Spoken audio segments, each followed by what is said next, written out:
உண்டான மெய்தேவனாகிய யாவே தேவனுடைய நாமத்தினாலும் நம்முடைய கர்த்தராகிய யெகோவா கிறிஸ்துவினுடைய இனிய நாமத்தினாலும் உங்கள் அனைவருக்கும் என்னுடைய அன்பின் வாழ்த்துக்களை தெரிவித்துக் கொள்கிறேன். இப்போ பாத்தீங்க சொன்னா, இப்ப இந்த தலைப்பு வந்து நம்ம சிஸ்டிப்பு என்ற காரியத்தை படிச்சு கொண்டு வரோம்.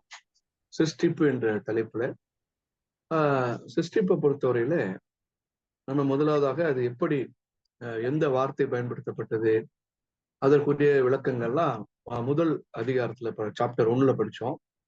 இரண்டாவதுல வந்து அந்த சிஸ்டிப்பை வந்து 2 உலகங்களை கொண்டது.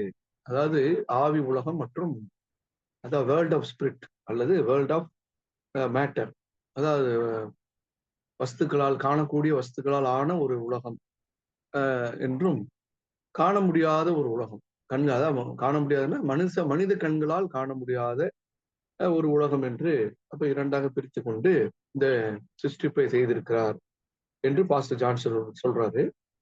அதுல பாத்தீங்க சொன்னா இந்த முதலாவதாக ஆவிக்குரிய உலகம் தான் வந்திருக்கும். ஆவி உலகம் தான் முதல்ல வந்திருக்கும்.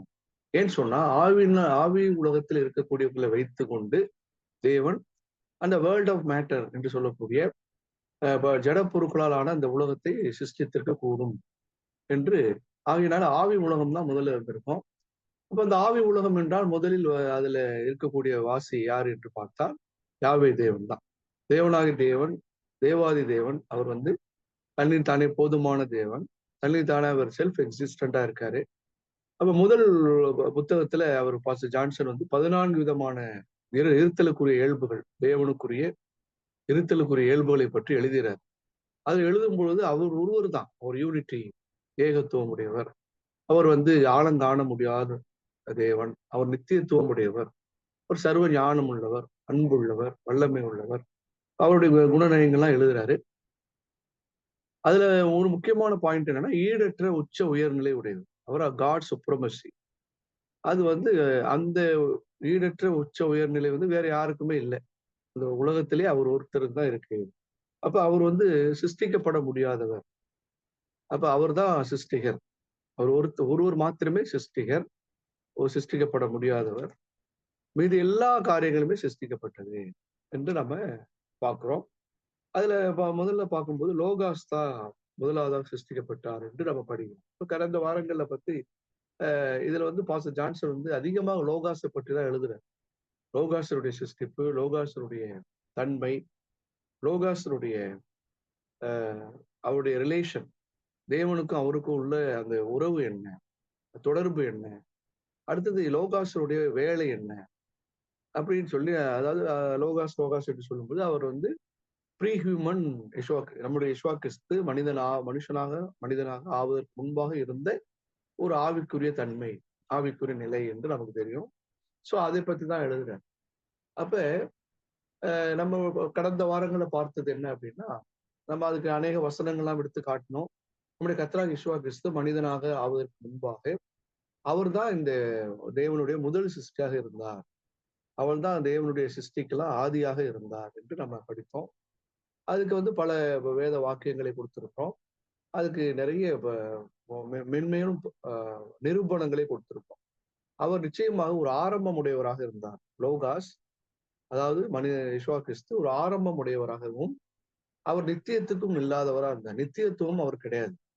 நித்தியத்துவம் என்று சொல்லும் பொழுது அவருக்கு வந்து நித்தியத்துவம் யாவே தேவனுக்கு மாத்திரமே உரிய ஒரு தன்மை. அது என்ன என்றால் ஆரம்பம் இல்லாத முடிவும் இல்லாத ஒரு நித்தியத்துவமா இருக்கக்கூடிய தன்மை, எட்டர்னிட்டி. இந்த எட்டர்னிட்டி வந்து எட்டர்னல் காட் வந்து யாவே மாத்திரம்தான். இந்த காட் மாத்திரமே எட்டர்னல் காட் என்று சொல்லலாம், நித்தியத்துக்கும் உள்ள தேவன்.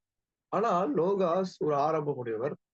அவர் வந்து நித்தியத்துக்குமானவர் இல்லை என்று பார்ப்போம். அவர் சிருஷ்டிக்கப்பட்டவர். இன்னும் எளிமையா சொன்னோம்னா அவர் சிருஷ்டிக்கப்பட்டவர். அப்ப அவர் வந்து வேற என்ன நம்ம பார்த்தோம் அப்படின்னா, அவர் வந்து தெய்வீக ஜீவி அல்ல. அவர் சிருஷ்டிக்கப்படும் பொழுது அவர் தெய்வீக ஜீவியாக இல்லை, தெய்வீக தன்மை உடையவராக இல்லை. ஏன்னா தெய்வீக தன்மைக்குன்னு சில குணலட்சணங்கள் இருக்கு, இருத்தலுக்குரிய இயல்புகள்லாம் இருக்கு, இயல்புகள் இருக்கு. அந்த இயல்புகள் வந்து அப்பொழுது லோகாஸாக இருக்கும்பொழுது அவர் கிடையாது. அவர் தேவன் அவ்வாறு அவரை படைக்கவில்லை. அவர் வந்து ஒரு ஸ்பிரிச்சுவல் பீயிங்கா தான் படைச்சிருக்காரு. அது ஹையர் ஆர்டர். அதை நம்ம பின்னாடி பார்க்கலாம், அதுக்கான விளக்கங்கள்லாம் பார்க்கலாம். அப்ப ஒரு ஆவி ஜீவியாக உயர்ந்த தரத்துல நிலையில சிருஷ்டிக்கப்பட்டவராக லோகாஸ் இருக்கிறார். ஆனால் அவர் உயிர்த்தெழுந்த பின்பு எப்படி இருந்தார்? மரித்து அவர் உயிர்த்தெழுந்த பின்பு தெய்வீக தன்மை உடையவராக இருந்தார். அதாவது இங்க எழுதும்போது என்ன சொல்றாங்கன்னா, பிதாவை போல அதே பொருட்களால் ஆன உட்பொருட்களால் ஆக்கக்கூறுகளால் ஆனவராக இப்பொழுது யார் இருக்கார்? லோகாஸ் இருக்கிறார். அப்படி இருந்தாலும் கூட அவர் வந்து யாவே தேவனுடைய சரீரத்திலே இருக்கக்கூடிய ஆக்க பொருட்களால் ஆனவர் அல்ல. அப்ப என்ன சொல்ல வர்றாருன்னா, தெய்வீக தன்மைக்குரிய சரீரம் இருக்கு. அந்த தெய்வீக தன்மைக்குரிய சரீரமானது யாவே தேவனுடைய சரீரம் அல்ல. இப்ப யாவே தேவனுக்குன்னு ஒரு சரீரம் இருக்கு. அவருக்கு உள்ளது வேற யாருக்கும் இல்ல. அது வந்து யாவே தேவனுக்கே உரிய நித்தியமா ஊறக்கூடிய ஜீவ ஊற்றாக அவர்ட்ட எல்லாவற்றுக்கும் மூல காரணராக யாவே தேவன் இருக்கிறார். ஆனால் யெகோவா கிறிஸ்து இப்பொழுது வந்து தெய்வீக தன்மையில் இருந்தால், தெய்வீக தன்மைக்குரிய ஆக்க பொருட்களால் ஆனவர். அதாவது சப்ஸ்டன்ஸால, எலிமெண்ட்ஸ்னால ஆனவரு. அதை குறித்து வேதாகம் நமக்கு ஒண்ணும் சொல்லல. அது எப்படி இருக்கும்? அதனுடைய அந்த தெய்வீக சரீரம் எப்படி இருக்கும் என்பதை குறித்து வேதாகமம் மௌனமாக இருப்பதனாலே நம்ம அதை குறித்து ஆராய வேண்டிய அவசியம் இல்லை. இறுதியாக நாம் பார்த்தது என்ன என்று சொன்னால், அவர் வந்து மனித இப்ப யெகோவா கிறிஸ்துவுக்கு நாம் தெரிந்து கொள்ள வேண்டியது, யெகோவா கிறிஸ்து 3 முறை ஜெனிப்பிக்கப்பட்டார். இப்ப யெகோவா கிறிஸ்து முதலாவதாக அவர் வந்து உலகமெல்லாம் தோன்றுவதற்கு முன்பாக தேவன் சிருஷ்டித்த ஒரு நேரடியான சிருஷ்டியாக ப்ரீ ஹியூமன் ஜீசஸ் கிரைஸ்ட். அப்போ அவர் வந்து மனுஷராக ஆவதற்கு முன்பாக ஒரு ஆவித்தன்மையிலே ஹையர் ஆர்டர்ல ஆவிக்குரிய ஜீவியாக சிருஷ்டிக்கப்பட்டார்.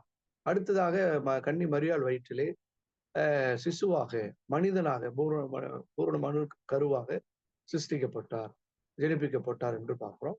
அதே போல 30வது வயதிலே அவர் வந்து யோர்தான் நதிக்கரையிலே ஞானஸ்நானம் எடுக்கும் பொழுது அவர் புது சிருஷ்டியாக தெய்வீக தன்மையிலே அவர் ஜெனிப்பிக்கப்பட்டார். 3 விதமான நிலையிலே தன்மை அவர் ஜெனிப்பிக்கப்பட்டார். 3 வேற யாருக்குமே அது கிடையாது என்று சொல்றார். இப்ப யெகோவா கிறிஸ்து மாத்திரமே 3 முறை ஜெனிப்பிக்கப்பட்டவராக இருக்கிறார். ஆனால் 3 முறையும் அவர் வந்து மாறாதவராக இருக்கிறார். அவர் நேற்றும் இன்றும் யெகோவா கிறிஸ்து நேற்றும் இன்றும் என்றும் மாறாதவராக இருப்பதை நாம் பார்க்கிறோம்.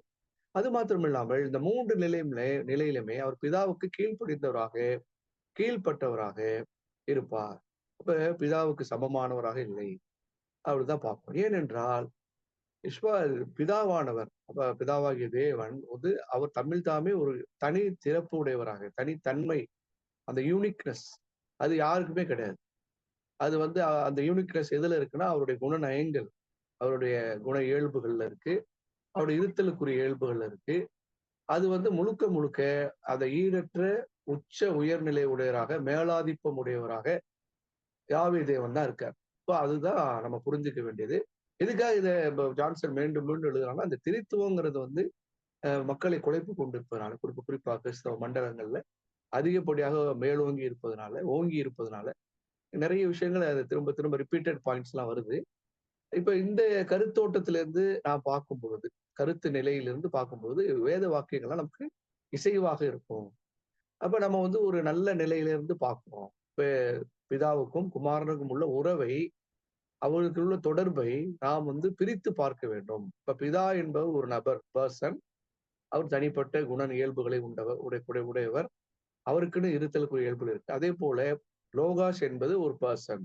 இப்ப 2 பேரும் வெவ்வேறான நபர்கள் என்பதை புரிந்து கொள்ள வேண்டும். அவர்களுக்கு கேரக்டர், இருத்தலுக்குரிய இயல்புகள், அப்படிலாம் கிரியைகள்லாம் இருக்கு என்பதை நாம் பகுத்து அறிந்து உணர வேண்டும். அடுத்ததாக இது வந்து நம்ம முதலாவதா நாம் தெரிந்து கொள்ள வேண்டியது என்னன்னா, லோகாஸை நாம் தேவனுடைய குமாரன் என்று அறிக்கையிட வேண்டும், ஒத்துக்கொள்ள வேண்டும்.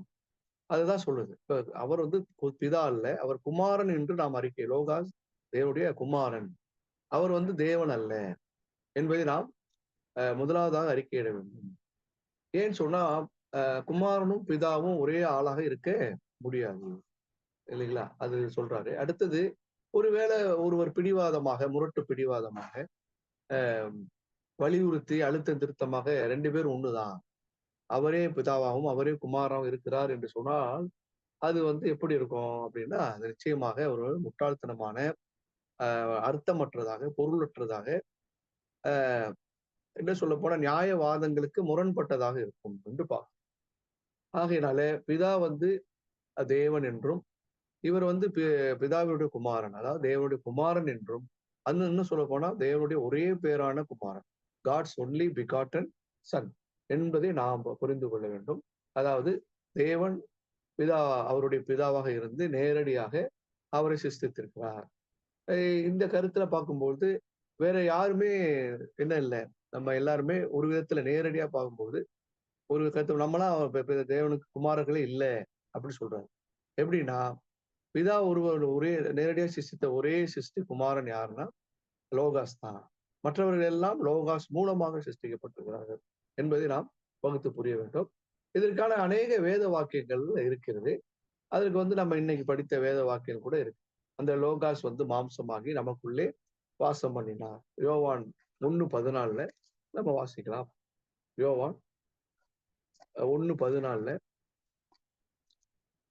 பார்த்தீங்கன்னா, அந்த வார்த்தை மாம்சமாகி கிருபையினாலும் சத்தியத்தினாலும் நிறைந்தவராய் நமக்குள்ளே வாசம் பண்ணினார். அவருடைய மகிமையை கண்டோம். அது பிதாவுக்கு ஒரே பேரானவருடைய மகிமைக்கு ஏற்ற மகிமையாகவே இருந்தது. இப்ப இதுல எப்படி திருத்தி படிக்க வேண்டும் என்று சொன்னால், அந்த வார்த்தை, அந்த லோகாஸ் மாம்சமாக்கப்பட்டார், கிருபையினாலும் சத்தியத்தினாலும் நிறைந்தவராய் நமக்குள்ளே வாசம் பண்ணினார்.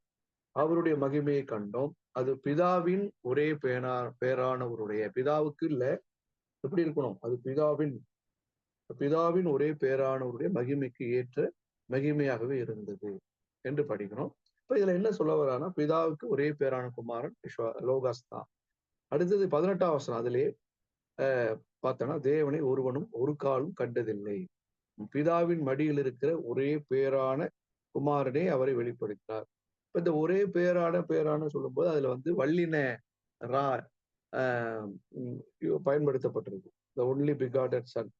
பேரு என்பது சொல்லும்போது மகப்பேறு, செல்வம், பெற்றெடுத்தவர். இப்ப தேவன் நேரடியாக சிருஷ்டித்த அல்லது பெற்றெடுத்த ஒரே குமாரன் லோகாஸ் என்பதை வலியுறுத்துவதற்காக அங்க வல்லினரா பயன்படுத்தப்பட்டிருப்பதை நான் பார்க்கிறோம். அதே போல நம்ம அனைவருக்குமே தெரிந்த வசனம் யோவான் 3:16 தேவன் தம்முடைய ஒரே பேரான குமாரனை விசுவாசிக்கிறவனோ அவன் கெட்டு போகாமல் நித்திய ஜீவனை அடையும்படிக்கு அவர்களை தந்தொருளி இவ்வளவாய் உலகத்தில் அன்பு கொடுத்தார்.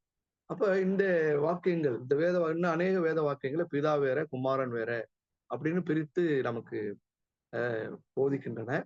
ஆனால் இதை கவனிக்க தவறியவர்கள் பிதாவும் குமாரன் ஒன்று என்று போதிப்பதையும் நம்புவதையும் விசுவாசிப்பதையும் பார்க்கிறோம். சரி, இப்ப இதுல இருந்து நம்ம என்ன தெரிஞ்சுக்கிறோம் அப்படின்னு பார்க்கும்பொழுது, தேவன் தான் நம்முடைய கர்த்தராகிய இயேசு கிறிஸ்துவுக்கு பிதா. ஆகையினால நம்முடைய கர்த்தராகிய இயேசு கிறிஸ்து தேவனுடைய குமாரன் என்பதை நாம் புரிந்து கொள்ள வேண்டும். எந்த இடத்திலுமே எந்த வேத வாக்கியங்களுமே பிதாவும் குமாரனும் ஒரே நபர் என்று இதுவரை போதிக்கவில்லை. அவர்கள் இருவரும் தனித்தனியான இருக்கக்கூடிய நபர்களாக இருக்கிறார்கள். ஆகையினாலே எப்பொழுதுமே அவர்கள் இரு நபர்கள், எப்பொழுதுமே அவர்கள் 2 நபர்கள், தனித்தனியான 2 பர்சன்ஸ் என்று சொல்றார். இப்ப இதுவரை நம்ம பார்த்தது வந்து எதிர்மறையாக சொன்னோம். எதுலாம் வந்து இப்ப எது பிதாவுக்கு அவர் வந்து ஒரே பேரான குமாரன். அப்ப எதிர்மறையா நம்ம என்ன காட்டுறோம்னா, அது எது இல்லை அப்படின்னு பார்க்கிறோம். இப்ப உதாரணமா பார்க்கும் பொழுது, அவர் வந்து பிதாவுக்கு என்ன இல்லை அப்படின்னு பார்க்கும்போது, அவர் பிதாவை விட ஒரு தாழ்நிலையில் இருக்கிறார். லோகாஸ் சிருஷ்டிக்கப்பட்ட பொழுது எப்பொழுதுமே அவர் வந்து தாழ்நிலை தான். Inferior, fathers inferior. பிதாவுக்கு ஒரு தாழ்நிலைனா அது என்ன அர்த்தம்னா, பிதாவுக்கு ஈக்குவல் கிடையாது. ஆனா அவர் சிருஷ்டிப்புல பூரணர் தான். ஏன்னா கர்த்தருடைய தேவனுடைய சிருஷ்டிப்பெல்லாம் உத்தமமானது என்று படிக்கும். அவருடைய கிரியையெல்லாம் பூரணமானது. அப்ப இவர் வந்து பூர்ணமாக சிருஷ்டிக்கப்பட்டவர் தான். ஆனால் பிதாவுக்கு சற்று தாழ்வு நிலையிலே இருப்பதை பார்க்கிறோம். அதனால இது வந்து எப்படி புரிஞ்சுக்கிறோம்னா, அவருடைய தேவனுடைய நித்தியத்துவம் பார்க்கும் பொழுது இதை புரிந்து கொள்றோம். தேவன் வந்து சிருஷ்டிக்கப்பட முடியாதவர். தேவன் வந்து என்றென்றைக்கும் இருக்கக்கூடியவர். அவர் என்றென்றைக்கும் உள்ள தேவன். ஆனால் இவர் வந்து நிச்சயமாக அவ்வாறு இல்லை என்று நம்ம பார்த்தோம். ஆகையினால இவர் வந்து நிச்சயமாக பிதாவுக்கு எல்லா விதத்திலுமே எப்பொழுதுமே இவர் வந்து ஈக்குவலா இருக்க முடியாது. அப்ப நம்ம போன வாரம் நம்ம படிச்சது என்னன்னா, அவர் வந்து கோ எட்டர்னல் கிடையாது. அப்ப அவர் வந்து பிதாவோடு சேர்ந்து அவர் வந்து நித்தியத்துக்கும் இருக்கக்கூடிய ஒருத்தர் கிடையாது. அப்ப பிதா வந்து அவரை சிருஷ்டிக்கப்படும் முன்பாகவே தனிமையில இருந்திருக்காரு. அப்ப அப்ப எப்போ எவ்வளவு காலம் இருந்தாலும் நமக்கு தெரியல. அதனால அவர் எட்டர்னல் கிடையாது. அதாவது தேவனோடு கூட நித்தியமாய் வாழக்கூடியவர் இல்லை. அவர் ஒரு சிருஷ்டிக்கப்பட்டவராக, ஒரு ஆரம்பம் உடையவராக இருக்கிறார்.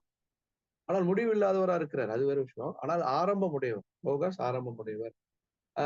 அடுத்ததாக கோ கான்சப்ஸ்டான்ஷியல் கான்சப்ஸ்டான்ஷியல்னு போட்டிருக்காரு. அதாவது பிதாவும் குமாரனும் ஒரே பொருளால் ஆனவர் அல்ல. ஒரே சப்ஸ்டன்ஸ் பொருட்களால் பருப்பொருட்களால் ஆனவர்கள் அல்ல. அதே போல கோ ஈக்குவல் பிதாவுக்கு அவர் சமமானவர் அல்ல. எந்த விதத்திலும் சமமானவர் அல்ல. அது வந்து அநேக பழைய ஏற்பாட்டு வேத வாக்கியங்கள்ல யாவே தேவனே கேட்கிறார். என்னை யாருக்கு நிகராக்குவீர்கள்? என்னை யாருக்கு சமமாக்குவீர்கள்? ஒப்பாக்குவீர்கள் கேட்கிறார். சோ அப்ப இப்ப யாவே தேவனை பொறுத்தவரையில என் மகிமை ஒருவனுக்கு கொடையேன் என்று சொல்லப்பட்டது. அப்ப நிச்சயமாக லோகாஸ் தேவனுக்கு தேவனோடு கூட நித்தியமாக அல்லது தேவனான பொருளால் ஆனவர் அல்லது தேவனுக்கு சமமானவர் என்று நாம் கருதக்கூடாது. அப்ப என்ன அவருக்கும் அவருக்குள்ள ரிலேஷன்ஷிப் என்ன? அவருக்குள்ள தொடர்பு அல்லது உறவு முறை என்ன பார்க்கும்போது நம்ம ஏற்கனவே பார்த்தோம். அவர் வந்து சன்ஷிப்பா தான் இருக்கார். அவர் குமாரத்துவம் உடையவராக இருக்கிறார். லோகாஸ் வந்து குமாரத்துவம் உடையவர். அப்ப பிதா வந்து அவரு நமக்கு ஏற்கனவே தெரியும். பிதா என்ன ஜீவனை கொடுப்பவர், குமாரன்னா ஜீவனை பெற்றுக்கொள்பவர். அப்ப பிதா கொடுக்காமல் இந்த குமாரன் வந்து உயிரோட வர முடியாது இல்லையா? அப்ப நிச்சயமாக அவர் வந்து இருக்கிறார் என்று சொன்னால் அவருக்கு அதற்கு முன்பாக பிதா ஜீவனை கொடுப்பதற்கு முன்பாக அவர் இல்லை, இந்த உலகத்திலே இல்லை. அவர் நான் எக்ஸிஸ்டன்ஸ் என்று சொல்றார். ஆனால் பிதா வந்து எப்பொழுதுமே இருக்கிறார். இப்ப இது ரெண்டுக்கும் வித்தியாசம் நமக்கு புரிந்து கொள்ள வேண்டும். அப்ப பிதா ஜீவனை கொடுத்து அவரை உயிரோடு ஜெனிப்பிக்கும் பொழுது அப்பொழுதுதான் இருக்க முடியும். அப்ப அவர் வந்து ஆனா எப்பொழுதுமே இந்த பிதாவுக்கு சமமான இல்லாமல் சபார்டினேட்டா இருக்காரு. அதாவது கீழ்ப்பட்டவராக இருக்கிறார் என்று படிக்கிறோம். அதே போல நம்ம என்ன முடிவுக்கு வரோம் அப்படின்னா, அவர் வந்து சன்ஷிப்பா இருக்கும் பொழுது, லோகாஸா இருக்கும் பொழுது நிச்சயமாக அவர் ஒருவேளை பிதாவும் குமாரும் ஒரே பொருளால் ஆனவர்கள், அவருக்கு சமமா இருக்காருன்னு சொன்னா, அப்ப அவர் சிருஷ்டித்த தேவ புத்திரர்கள், ஏஞ்சலிக் சன்ஸ் ஆஃப் காட் இருக்காங்க இல்லையா? பரமசேனை, தேவனுடைய பரமசேனை வானத்துல இருக்கு, பரலோகத்துல இருக்காங்க. அப்ப அவங்களும் அதே பொருளால தான் ஆயிருக்கணும். அப்ப அவங்களும் பிதாவுக்கு சமமா? பிதாவுக்கு சமமாயிருவாங்க. அதே போல ஹியூமன் சன்ஸ் ஆஃப் காட், அதாவது பூமியில இருக்கக்கூடிய மனு புத்திரர்கள், இவர்களும் சன்ஸ் ஆஃப் காடு தான். அதாவது ஆதாம் தேவனால் லூக்கா 3:38 ஆதாம் தேவனால் உண்டானவன் இருக்கும். அவன் தேவனுடைய குமாரன். அப்ப அவர் வந்து எல்லா குணலட்சணையும் வைத்து தமது ரூபத்தின்படி சாயலின்படி சிருஷ்டிக்கப்பட்ட ஒரு தேவனுடைய குமாரன். அப்ப அவனும் பிதாவும் ஒன்னா? அப்ப ஒருவேளை குமாரன் லோகாஸ் வந்து ஈக்குவல் அப்படின்னு சொன்னா, குமாரன் வந்து பிதாவுக்கு ஈக்குவல்னா, அப்ப எல்லா குமாரர்களுமே பிதாவுக்கு ஈக்குவல் ஆயிடுவாங்க. அப்ப அதே பொருளால ஆக்கப்பட்டிருக்க வேண்டும். அப்ப அவருக்கு நித்தியத்துவம் உடையவளா இருக்க வேண்டும். அப்ப இது பிதாவுக்கு இருக்கக்கூடிய அனைத்து குணலட்சணம் இருத்தலுக்குரிய இயல்புகளுமே மற்ற சிருஷ்டிகளுக்கும் இருக்கணும். சோ அப்ப இது தவறா போயிடும். நிச்சயமாக எல்லாருமே பிதாவுக்கு ஈக்குவல்னா அப்ப அது வந்து சரியா வராது. அதே போல குமாரத்துவத்தை நாம் புரிந்து கொள்ள வேண்டும். சிருஷ்டிப்பை புரிந்து கொள்ள வேண்டும். இப்ப குமாரத்துவம் என்பது பிதாவின் கரத்திலே சிருஷ்டிக்கப்பட்ட ஒரு சிருஷ்டியாக இந்த குமாரர் இருக்கிறார் என்பதை அங்கே பார்க்கிறோம்.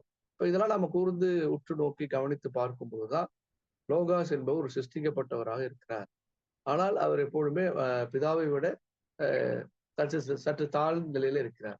அவருடைய காலகட்டம் எவ்வளோ டியூரேஷன், அவருடைய காலகட்டம்னா அவருக்கு ஒரு ஆரம்பம் உண்டு அப்ப என்று பார்க்கிறோம். அவருடைய தன்மை என்னன்னா ஆவி தன்மையில ஏஞ்சலிக் நேச்சர்ல தான் அவர் சிருஷ்டிக்கப்பட்டிருக்காரு. ஒரு ஸ்பிரிச்சுவல் பீயிங்கா சிருஷ்டிக்கப்பட்டிருக்காரு. அடுத்தது அவருடைய ஹானர் என்ன, அவருக்கு என்ன மகிமை இருக்கு, அவருடைய மகிமை என்ன, அவருடைய பொசிஷன் என்ன, அவர் எந்த ஸ்தானத்துல நிலையில இருக்கார் லோகாஸ், அவர் செய்த வேலைகள் என்ன. இப்ப இதெல்லாம் நம்ம சிந்தித்து பார்க்கும் பொழுது இந்த காரியங்கள்லாம் சிந்தித்து பார்க்கணும். நம்ம அதை மைண்ட்ல வைத்துக் கொண்டோம் என்று சொன்னால் நிச்சயமாக பிதாவுக்கு ஈக்குவலாக யாவே தேவனுக்கு சமமாக லோகாஸ் இருக்க முடியாது என்ற முடிவுக்கு நாம் வரலாம். ஒருவேளை இதை நம்ம சில பேர் மறுக்கலாம். மறுத்து இல்ல அப்படிலாம் இல்லை, நீங்க வந்து வேத புரட்டர்களா இருக்கீங்க, நம்மளை குறித்து பேசலாம். அவங்க வந்து இப்ப பாரம்பரியங்களால் கிறிஸ்தவ மண்டல சபை ஸ்தாபன கொள்கைகளால வளர்க்கப்பட்டு போதிக்கப்பட்டு பாரம்பரியமாக இருந்திருக்கலாம். ஸோ அவங்க என்ன பண்ணுவாங்கன்னா, இதெல்லாம் நீங்க கட்டுக்கதை பண்றீங்க. வந்து வசனங்கள அடிச்சு, அடிச்சு எழுதுறீங்க. திருத்தி, திருத்தி எழுதுறீங்கன்னா நம்மள பத்தி சொல்லுவாங்க. அப்ப அவங்க என்ன நினைக்கிறாங்க? ஏற்கனவே நம்ம பிரதர் அடிக்கடி சொல்லுவார். பைபிள்ங்கிறது வானத்திலேருந்து நேரடியா வந்தது மாரி அவங்கலாம் நினைப்பாங்க. இந்த பைபிள வந்து ரொம்ப பயபக்தியா வச்சுட்டு, அதை போற்றி பாதுகாப்பதை பார்ப்போம். அப்ப இந்த பைபிள் நம்ம கையில இருக்க பைபிள் ஒரிஜினலா என்று பார்க்கும்பொழுது, இது ஆக்சுவலா ஒரிஜினலா என்று பார்க்கும்பொழுது, இல்ல. இல்லையா? இதெல்லாம் பல அட்டெம்ப்டட் டிரான்ஸ்லேஷன்ஸ்ன்னு நம்ம படிக்கிறோம். இப்ப பல மொழியாக்கங்கள் வந்திருக்கு. வெர்ஷன்ஸ்ன்னு பாருங்க. கேஜேவி வெர்ஷன்ஸ் இருக்கு, ஏஎஸ்வி இருக்கு. இப்போ நீங்க நம்ம பார்க்கும்பொழுது நம்ம ஈஸ்வாட்லயே அநேக மொழிபெயர்ப்பு வெர்ஷன்ஸ் இருக்கு. ஸோ இது எது ஒரிஜினல் வெர்ஷனு? ஒரிஜினல் வந்து நம்மகிட்ட இல்ல. அது எங்க இருக்குன்னு தெரியல. அது பல எழுத்துச்சுவடிகள் மூலமாக நீங்க தேவ பைபிள் என்ற பகுதியை நீங்க படிச்சு பார்த்தீங்கன்னா, அது எழுத்துச்சுவடிகள்லாம் வந்திருக்கு. அப்ப இது இந்த கேஜேவி 1611ஆம் ஆண்டு தான் மொழிபெயர்க்கப்பட்டது. அப்ப இருக்கும்போது 8 ம் எழுத்துச்சுவடிகள் தான் இருந்தது. மேனுஸ்கிரிப்ட்ஸ். அந்த 8 மேனுஸ்கிரிப்ட்ட வச்சு தான் இத மொழிபெயர்த்திருக்கிறாங்க. ஒரிஜினலா. ஆனா அதுக்கப்புறம் இப்ப அநேக எழுத்துச்சுவடிகள் அதுக்கப்புறம் வந்திருக்கு. ஸோ அப்ப நம்ம என்ன கேஜேவிய நம்பிட்டு இருக்க முடியாது. கேஜேவி நம்பிட்டு இருந்தோம்னா என்ன ஆகும்? அந்த ஒரிஜினாலிட்டிய நம்ம கண்டுபிடிக்க முடியாது. அசல் இத கண்டுபிடிக்க முடியாது. ஸோ அப்ப நம்ம பற்றி அப்ப இந்த பிதாவையும் குமாரன்ங்கிற கான்செப்ட் இவங்க இந்த 1 யோவான் 5வது அதிகாரத்துல அதுதான் அவங்களுக்கு எவிடன்ஸா எடுத்துக்குவாங்க. அந்த குமாரனும் பிதாலாம் ஒண்ணு, பரிசுத்த ஆவியானவர்னு ஒருத்தர் இருக்கிறாரு. 1 கொரிந்தியர் 1 யோவான் 5ல 7, 8 இந்த வசனங்கள் வந்து மூல எழுத்துச்சுவடியில கிடையாதுன்னு நம்ம படிக்கிறோம். ஸோ அதனுடைய வசனங்கள் வந்து அவங்க அததான் எடுத்துக்கிட்டு பிதா, வார்த்தை, பரிசுத்த ஆவி 3 ஒன்றாய் இருக்கிறார்கள். அதெல்லாம் வச்சுக்கிறாங்க. அப்ப இதெல்லாம் ஒரு பொருளற்றதாக, தன்னில் தானே முரணற்றதாக இருக்கும். அப்ப அவர் வந்து மீட்கும் கிரியத்தை யார்கிட்ட குடுத்தாரு அப்படின்னு கேட்டா, பிதாவே குமாரன், குமாரனே பிதா அப்படின்னு சொன்னா மீட்கும் கிரியத்தை யாரு கேட்டாரு? மீட்கும் கிரியத்தை யார்கிட்ட குடுத்தாரு? இப்படிலாம் கேட்கும் பொழுது திருத்துவக்காரங்களால கொள்கைக்காரங்களால அத என்ன பண்ண முடியாது? பதில் சொல்ல முடியாது.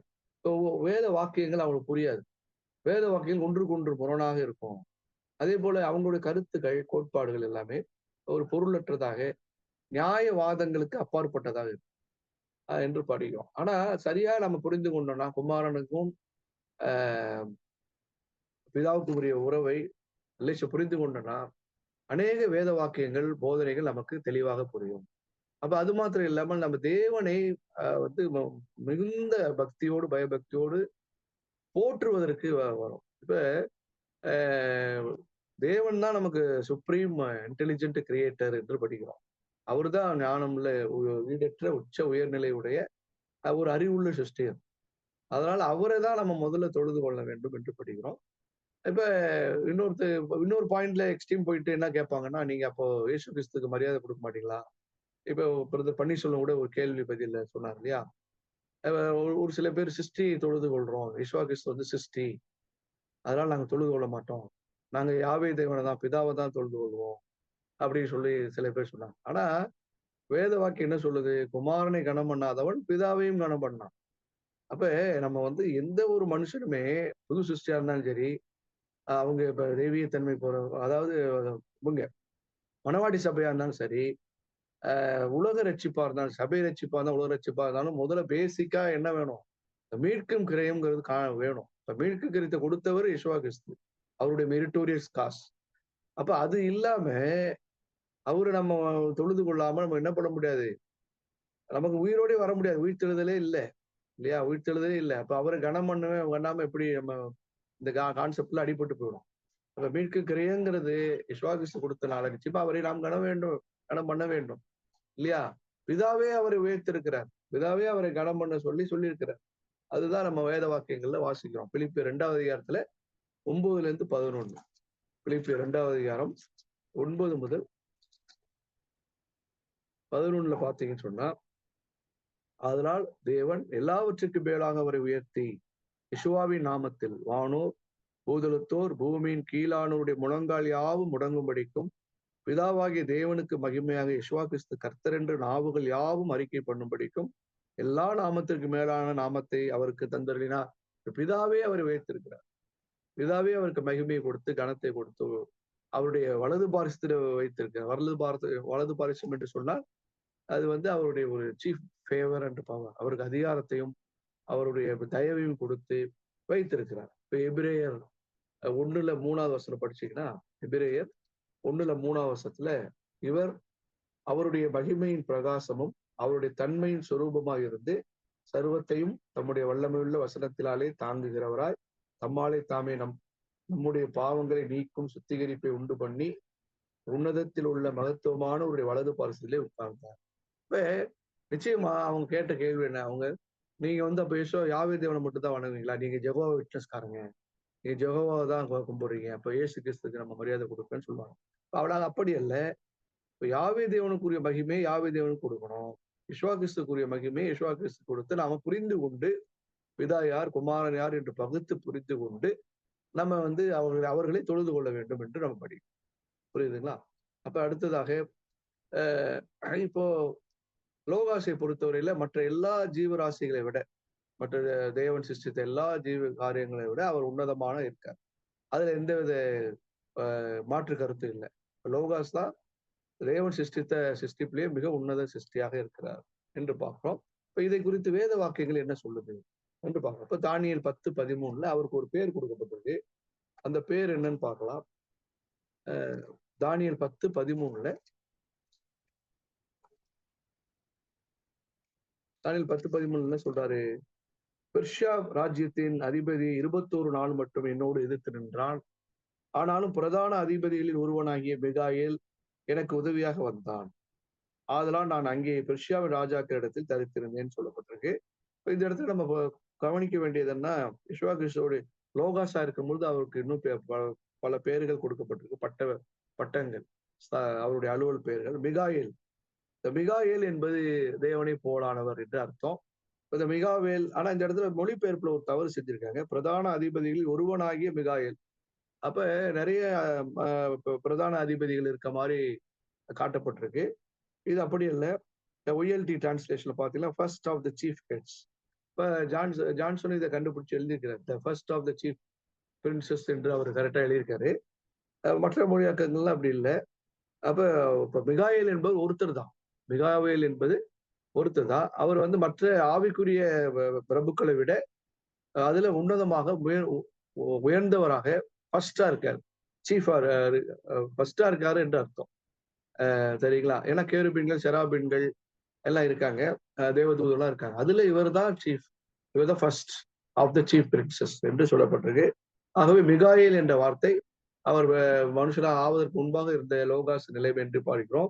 யூதா 9 கூட அவரை பிரதான தூதனாகிய மிகாயேல், பிரதான ஆர்க்ஏஞ்சல்.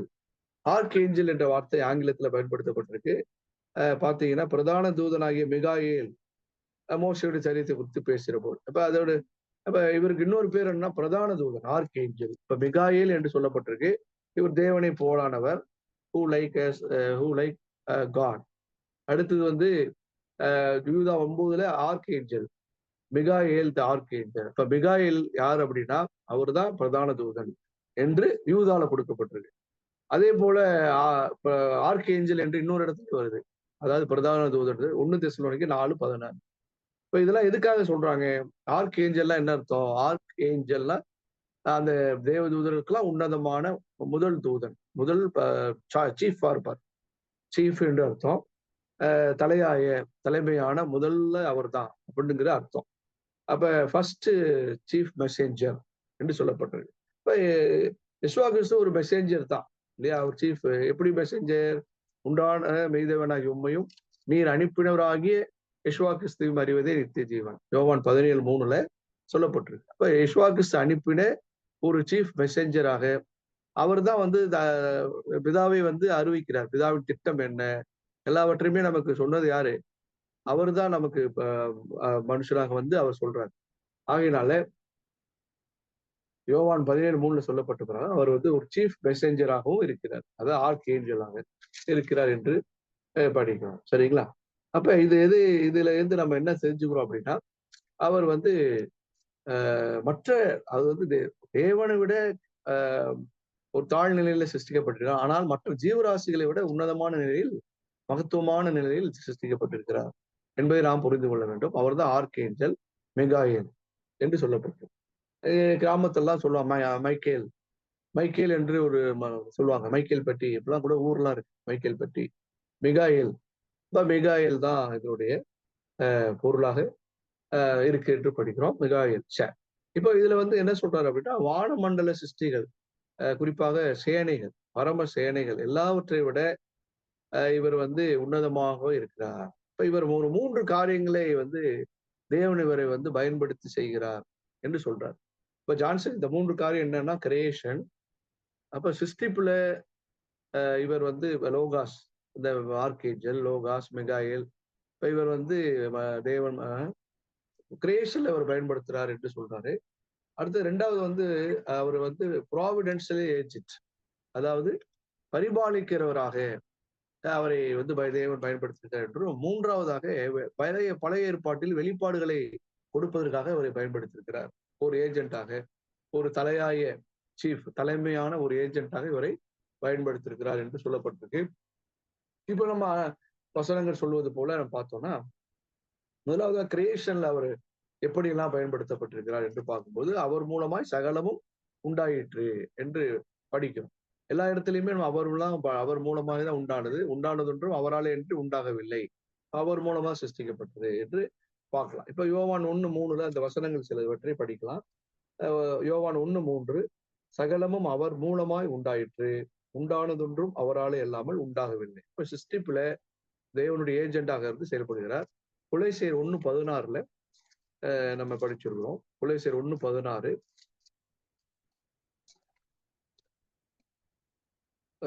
ஏனென்றால் அவருக்குள் சகலமும் சிருஷ்டிக்கப்பட்டது.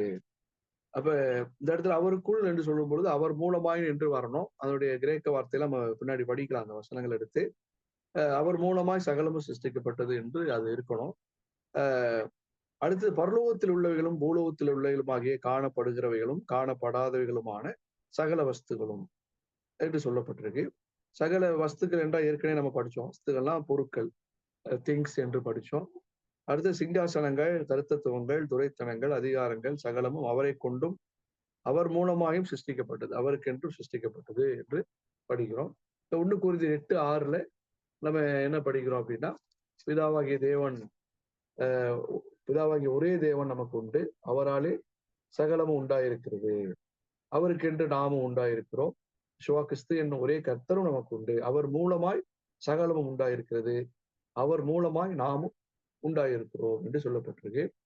எபேசியர் 3:11 பாத்தீங்கன்னா, எபேசியர் 3:11 யேசுவா கிறிஸ்துவை கொண்டு எல்லாவற்றையும் சிருஷ்டித்த தேவனுக்குள்ளே என்று ஆரம்பிக்கிறது. அப்ப சிருஷ்டிகர்த்தாவாக அவரை தேவன் பயன்படுத்தியிருக்கிறார் சிருஷ்டி செய்வதற்காக. அடுத்ததாக பரிபாலனங்கள், சில பரிபாலனங்கள் சில கொடுப்பதற்காக அவரை பயன்படுத்தியிருக்கிறார் என்று பார்க்கிறோம். இதை குறித்து சொல்லும்போது, கர்த்தருடைய தூதன் அவருக்கு பயந்தவர்களை சூழ பாலை பிறங்கி அவர்களை விடுவிக்கிறார் என்று சொல்லப்பட்டிருக்கு. தானியேல் 10:13 படிச்சோம். பிரதான தூதன் மிகாயேல் வந்து எனக்கு உதவி செய்தார் என்று தானியேல் சொல்வதை பார்க்கிறோம். யாக்கோபுடைய ஜபம் நம்ம படிக்கிறோம். யாக்கோபு வந்து யோசேப்பை ஆசீர்வதிக்கிறார். யாக்கோபு வந்து யோசேப்பை ஆசீர்வதிக்கும் பொழுது அவர் என்ன சொல்றாரு? தானியேல் ஆதியாகமம் 48:16, எல்லா தீமைக்கும் நீங்களாக்கி என்னை மீட்ட தூதனுமானவர் இந்த பிள்ளைகளை ஆசீர்வதிப்பாராக என்று சொல்றாரு. அப்ப எல்லா தீமைக்கும் நீங்களாக்கி என்னை மீட்ட தூதனானவர். அப்ப இது சொல்றது யாருன்னா யாக்கோபு சொல்றாரு. யாக்கோபு வந்து யோசேப்பை ஆசீர்வதிச்சுட்டு அதுக்கப்புறம் இதை சொல்லிட்டு அதுக்கப்புறம் அவனுடைய பிள்ளைகளை, யோசேப்பின் பிள்ளைகளை, இப்ராஹிம், மனாசே பிள்ளைகளை அப்படி ஆசீர்வதிப்பார். இப்ப அப்படி சொல்லும்போது என்ன சொல்றாருன்னா, எல்லா தீமைக்கும் நீங்களாக்கி என்னை மீட்ட தூதனுமானவர். அப்ப இப்ப தூதனுமானவர் அந்த இடத்துல வருது. ஆங்கிலத்துல பாத்தீங்கன்னா ஏஞ்சல் வந்து கேபிட்டல் லெட்டர்ல போட்டிருப்பாங்க. வந்து கேபிட்டல் லெட்டர்ல வந்தா அது லோகாஸை குறிக்கிறது, ஆர்க் ஏஞ்சலை குறிக்கும். ஆர்க் ஏஞ்சல் சொல்வது பிரதான தூதன், அதான் மிகாயேல், பிரதான தூதனாகிய மிகாயேலை குறிக்கும். அது logos, pre human Yeshua Christ, Yeshua கிறிஸ்துடைய மனுஷன் அவருக்கு முன் இருந்த தூதர் நிலை, ஆவிய நிலை என்று பார்க்கிறோம். தூதர்களை உன்னதமான ஒரு சிருஷ்டிப்பாக அவர் இருந்திருக்கிறார். அடுத்ததாக பழைய ஏற்பாட்டு காரியங்கள்லாம் கொடுத்தவர் யாருன்னா லோகாஸ் தான் என்று படிக்கிறோம். பழைய ஏற்பாட்டு வெளிப்பாடுகளை கொடுத்தவர், அதுக்காக தேவன் அவரை பயன்படுத்தியிருக்கிறார். அதுக்கு உதாரணமா பாத்தீங்கன்னா, ஆதியாகமம் 18ஆம் அதிகாரத்துல ஒரு சம்பவம் கொடுக்கப்படுது. அதாவது ஆபிரகாம் வந்து மம்மரை சமபூமியில உட்கார்ந்திருப்பாரு. அப்ப 3 பேர் வருவாங்க இல்லையா? அவர்கள் வந்து 3 அவரு அதுல ஒருத்தர் வந்து லோகாஸ். அப்ப அவங்க வந்து என்ன பண்ணுவாங்க, நீங்க இருந்து சாப்பிட்டுட்டு போங்கன்னு சொல்லி அவரை உபசரிக்கிறார் ஆபிரகாம். உபசரிக்கும்போது அவங்க சாப்பிட்டுட்டு அவர ஆசீர்வதிக்கிறாங்க. நான் வரும்பொழுது உங்களுக்கு ஒரு குழந்தை இருக்கும்னு சொல்றாங்க. நிச்சயமா உனக்கு ஒரு குழந்தை வரும்னு சொல்றாங்க. சிரிக்கிறா சாராய். சாரா சிரிக்கிறா. ஆனா அதெல்லாம் அவங்க அந்த சம்பவம் உங்களுக்கு தெரியும். சோ அதுல எதுக்கு சொல்ல வரோம் அப்படின்னா, அதுக்கப்புறம் சோதகுமார அழிப்பதற்காக அவங்க போறாங்க. சரி அதுக்கப்புறம் எதுக்குன்னா, அந்த வெளிப்பாடுகளை கொடுக்கிறதுக்கு, மெசேஜ கொடுக்கிறதுக்கெல்லாம் பயன்படுத்தியிருக்காரு. அடுத்தது ஆபிரகாம் வந்து ஈசாக்கை பலியிடும் பொழுது, கர்த்தருடைய தூதனானவர்ன்னு அங்க இருக்கும். அவன வந்து உன் பிள்ளையாண்டான் மேல் கையை போடாதே என்று பேசுறது அங்க பேசுறது யாருன்னு பார்த்தா லோகாஸ் தான் பேசுறாரு. அப்ப லூக்கா சாரி ஆதியாகமம் 22வது அதிகாரத்துல 11 முதல் 18 வசனம் நீங்க படிச்சு பார்த்தீங்கன்னா, அங்க 2 முதல் தடவ வந்து அவன அ கைய போடான்னு சொல்லிட்டு, அடுத்து 2வது தடவ அவனுக்கு வாக்குத்தத்தத்த கொடுக்கிறார்.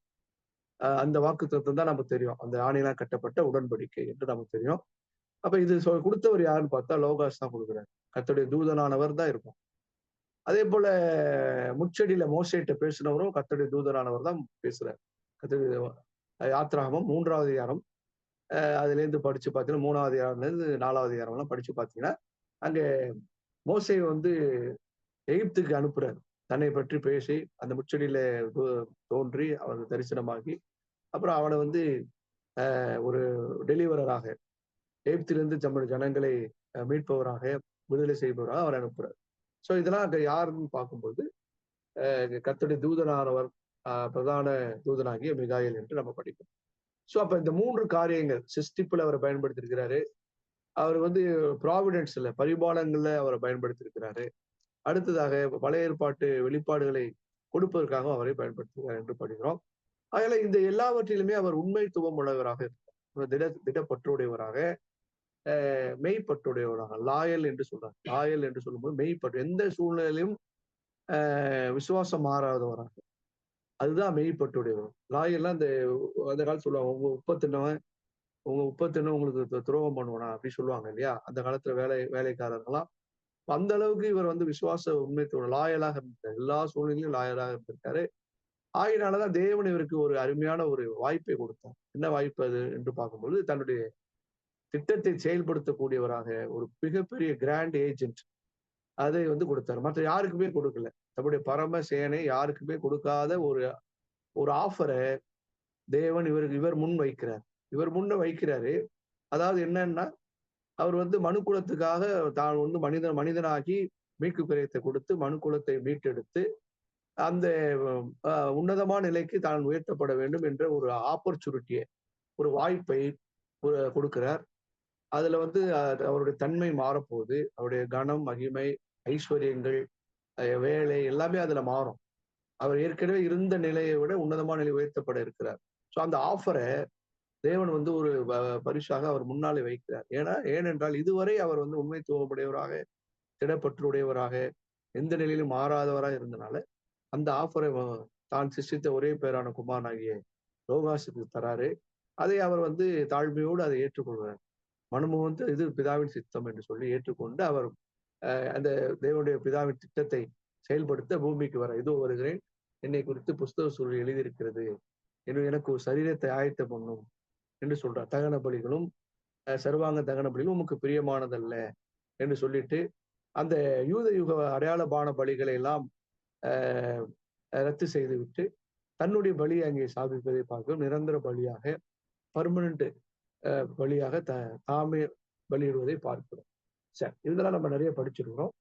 அப்ப இதுல எல்லாவற்றிலும் பார்த்தா அவர் வந்து தேவனுக்கு நம்ம இதுவரை பார்த்தது என்னன்னா, அவரு நிச்சயமாக தேவனுக்கு தாழ்நிலையில் இருந்திருக்கிறார். இப்ப தேவனே அப்படி இருந்தா அதுல என்ன ஒரு கிரெடிட் இருக்கு? இப்ப தேவனே தன்னுடைய ஒரு பாகமாகிய குமாரனை அனுப்பி மனுக்குலத்தை மீட்டெடுத்தார் சொன்னா அதுல எந்தவித கிரெடிட்டுமே கிடையாது. எந்தவித வேல்யூ அல்லது மதிப்பு, அதுல எந்தவித ரிவார்டுக்கும் வேலையே இல்லை. இல்ல ஏன்னா பிதாவே செய்யறாரு. ஆனா பிதா வேற குமாரன் வேற என்று நம்ம பிரித்து பார்க்கும் பொழுது அதற்குரிய வேல்யூ, அதற்குரிய மதிப்பு, அதற்குரிய மெரிட் இருக்கு. அந்த பள்ளி புண்ணியம்லாம் நமக்கு படிச்சிருக்கோம் இல்லையா? மீட்கும் கிரையும் அது பள்ளி புண்ணியம் எல்லாமே இருக்கு. He was at the same time. சரி, அப்ப அதே சமயத்துல பாத்தீங்கன்னா தேவனுக்கு தான் அவர் தாழ்மை இருக்காரு. மற்ற எல்லா ஜீவராசிகளை விட அவர் உன்னதமான நிலையில தான் சிருஷ்டிக்கப்பட்டிருக்காரு, நம்ம ஏற்கனவே பார்த்தோம். அடுத்ததாக அவர் வந்து ஒரு ஸ்பெஷல் ரெப்ரசன்டேட்டிவ் என்று எழுதுறாரு. திரும்ப அதே தான் சொல்றாரு. அவர் வந்து மேற்கண்ட உண்மைகள், மேற்கண்ட தகவல்கள், உண்மைகள் வச்சு நாம் பார்க்கும் பொழுது, அவர் ஒரு நல்ல பொசிஷன்ல தேவன் வைத்திருக்கார். தேவன் வந்து அவர் அந்த காலத்துல ராஜாக்கள் பேசும் பொழுது, ராஜாக்கள பார்க்க முடியாது. ராஜாக்கள் வந்து உள்ள இருப்பாங்க. திரையில ஒரு ஸ்கிரீன் போட்டுருவாங்க. அப்ப அங்க ஒருத்தன் வந்து முன்னாடி நின்னுகிட்டு ஒரு கட்டியக்காரன் வந்து சத்தமா பேசுவான். அவர் ராஜா என்ன சொல்ல விரும்புகிறாரோ, அதை வந்து அ ஜனங்கள் முன்னாடி ராஜ்ய சபையிலோ அல்லது சபை சபையார் மத்தியிலோ, ஜனங்கள் மத்தியிலும் மிகுந்த உரத்த சத்தத்தோடு ஒருத்தன் கத்தி பேசுவான். அது அந்த காலத்து முறை. ராஜ்ய முறையா இருக்கு. அதுதான் தேவனும் அதுதான் பயன்படுத்த யாவே தேவனை யாரும் பார்க்கல. தேவனை ஒருவனும் ஒருபோதும் கண்டதில்லை. ஆனா ஆனா குமாரன் தான் பேசுறார். அந்த குமாரன் சொல்ல லோகாஸ் தான் பேசுறார். எல்லாமே லோகாஸ் தான். நியாயப்பிரமாணத்தை கொடுத்தது லோகாஸ் தான். எல்லாமே அவர் மூலமா தான் செய்றார். இப்ப அததான் நம்ம புரிஞ்சுக்கணும் என்று பார்க்கிறோம். அப்ப தேவன் அவரை லோகாஸை ஒரு விசேஷித்த பிரதிநிதியாக தம்மை ரெப்ரசன்ட் பண்றதுக்கு, பிதாவை ரெப்ரசன்ட் பண்றதுக்கு அவரை வைத்திருந்தார் என்று நம்ம படிக்கிறோம். மேற்கூறிய எல்லா உண்மைகளும் இதைதான் சொல்லுது என்று படிக்கிறோம். ஆகையினாலே அவரை வந்து ஒரு தகுதி உள்ளவராக கண்டார். பிதா வந்து மற்ற பரம சேனைகள் எல்லாவற்றை விட கேருபீன்கள், செராபீன்கள், மற்ற தேவதூதர்கள் எல்லாவற்றை விட தம்முடைய ஒரே பேரான குமாரனை தகுதி உடையவராக கேண்டிடேட்டா பார்க்கிறார். என்ன கேண்டிடேட் அப்படிங்கிறது மனுக்குலத்தை ரட்சித்து ஆதாமையும் அவன் சந்ததியும் ரட்சித்து தன்னுடைய டிவைன் புரோகிராமை தெய்வீக திட்டத்தை செயல்படுத்தக்கூடிய, நிறைவேற்றக்கூடிய, தான் விரும்பியதை பிதா விரும்பியதை நிறைவேற்றக்கூடியத ஒரே தகுதி யாருக்கு இருக்குது அப்படி பார்த்தா ஒரே பேரான குமாரனாகிய யெஷுவா கிறிஸ்துக்கு லோகாஸ் தான் இருக்கிறது என்று அவர் கண்டுபிடித்தார். அவர் அதை அங்கீகரித்தார் என்று கருதினார் என்று அவர் படிக்கிறோம். இப்ப இதுவரையில செய்த வேலை என்ன அப்படி பார்க்குது, அவர் வந்து ஓரளவுக்கு அவர் வந்து பிதாவினுடைய ரெப்ரசன்டேட்டிவா இருக்கார்.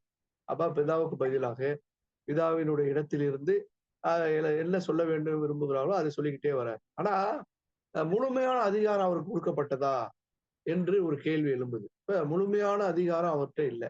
தேவன் என்ன சொல்ல விரும்புகிறாரோ அதை அவர் சொல்றாரு. தேவன் என்ன நினைக்கிறாரோ அதை செய்கிறார். ஆனால் முழுமையான அதிகாரம் எப்பொழுது கிடைத்தது? இப்ப லோகாசா இருக்கும் பொழுது அவருக்கு அந்த முழு அதிகாரமும் கொடுக்கப்படவில்லை. ஒரு அரைகுறையாகத்தான் செய்திருக்கிறார் என்று இருந்தது என்று பார்க்கும். இப்ப அரைகுறை என்று சொல்லும்போது பாதி அளவு, குவாசி வைஸ் ஜெரண்ட் என்ற வார்த்தை பயன்படுத்தினாரு. அப்ப இதுல பார்க்கும்பொழுது இப்ப அவருக்கு எப்பொழுது முழுமையான அதிகாரம் கிடைத்தது என்று படிக்கும் பொழுது அவர் உயிர்த்தெழுந்த பிறகுதான். அவரே அதை சொல்றார் இல்லையா? அவர் உயிர்த்தெழுந்த பிறகு சீசர்கள் பார்த்து என்ன சொல்றாரு? வானத்திலும் பூமியிலும் சகல அதிகாரம் எனக்கு கொடுக்கப்பட்டிருக்கிறது என்று சொல்றார். இப்ப அதுவரையில அவர் வந்து ஒரு உன்னதமான ஊழியக்காரராக தான் இருக்கார். உன்னிய தேவன் செய்யக்கூடியதை அவர் குமாரனாக இருந்தால் கூட அவர் வந்து செய்யக்கூடியதை தேவன் சொல்லக்கூடியதை அல்லது நினைக்கக்கூடியதை விரும்பக்கூடியதை செய்பவராக இருக்கிறார். குவாசி வைஸ்ஜெரண்ட் என்று சொல்லப்பட்டிருக்கு. அப்ப முழு அதிகாரமும் அவருக்கு கிடைத்தது எப்பொழுது என்று கேட்டால் அவருடைய உயிர்த்தெழுதல் தான். அவர் மரித்து உயிர்த்தெழுதல் தான் என்று பார்க்கிறோம். ஜான்சன் இங்க ஒரு கருத்து எழுதுறாரு. அவர் வந்து மனுஷராவதற்கு முன்பாக அவருக்கு சில விஷயங்கள் தெரியல. அவர் வந்து டிஸ்கிரிஷன் அப்படிங்கிறாரு.